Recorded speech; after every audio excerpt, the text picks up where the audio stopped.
I found lipstick on his shirt, not mine, not a stranger's. Our housekeeper's. He claimed it was an accident. He said she was pregnant. I didn't say a word, until I received the DNA test results. What came next was beyond anything I could have imagined. I rehired her, as my live-in witness for the divorce trial, and his former mistress. Oh, and I kept the house. The lipstick was crimson, a shade I'd never wear.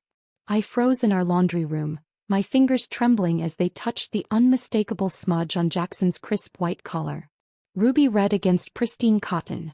The washing machine hummed beside me, oblivious to how my world had just tilted on its axis. I'd seen that exact shade before just yesterday on our housekeeper Anna's full lips as she smiled and cooed at my daughter. My stomach lurched as I sank onto the tile floor, the shirt still clutched in my hands. Just 2 years into our marriage, with our 1-year-old daughter sleeping peacefully upstairs, how had we arrived here? Before we continue with Lily's journey of betrayal and ultimate empowerment, I want to invite you to join our community of resilient spirits.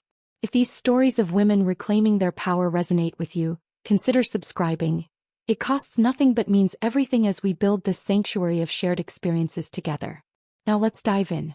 3 months earlier, life had been picture perfect.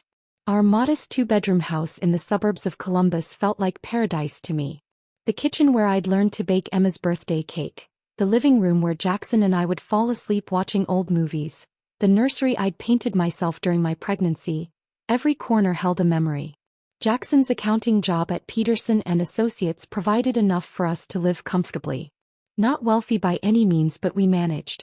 My decision to leave my receptionist position at the dental office had been practical. Childcare costs would have eaten most of my paycheck anyway. Some days I missed adult conversation, but watching Emma discover the world made every sacrifice worthwhile. "You've got it all, Lily," my sister would say during our weekly calls. "The husband, the baby, the house." And I believed her. Jackson brought me coffee every morning before heading to work. He'd kiss Emma's forehead and mine, promising to be home for dinner. We'd built a rhythm, a life that felt secure and warm. The first hairline fracture appeared in February. Jackson missed dinner on a Tuesday, not unusual with tax season approaching. But when he stumbled in at 11 p.m., his excuse about a client emergency felt rehearsed. His cologne smelled different, sharper, as if he'd recently applied it. When I hugged him, he tensed before relaxing into my embrace. "Everything okay?" I asked, searching his face. "Just tired, Lil. This new client is demanding." He kissed my cheek and headed straight for the shower. That night, I stared at the ceiling, listening to his even breathing beside me, wondering why my instincts were suddenly on high alert. The next morning, everything seemed normal again. I dismissed my concerns as new mom paranoia. Then came the text message. Jackson had left his phone on the kitchen counter while he played with Emma in the backyard. The notification lit up the screen. "Miss you already. Same time tomorrow." No name, just a number I didn't recognize. My finger hovered over the message for a long moment before I set the phone down, heart hammering. When I handed it to him later, his eyes flickered with something. Worry? Before he pocketed it without a word. Our budget was stretching thin with Emma's growing needs, so when our neighbor Susan suggested her niece needed part-time housekeeping work, it seemed like the perfect solution. Anna Rodriguez arrived on a Monday morning, all smiles and efficiency. 27, petite, with glossy dark hair and warm brown eyes that crinkled when she laughed. She immediately charmed Emma, who typically wailed at strangers.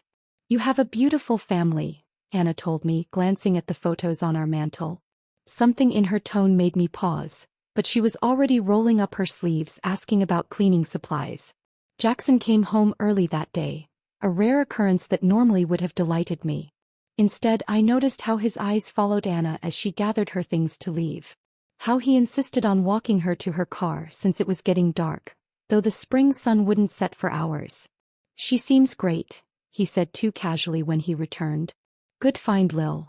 The pattern continued over the next few weeks. Jackson suddenly remembering errands that needed running on Anna's workdays. Coming home for lunch when he knew she'd be there.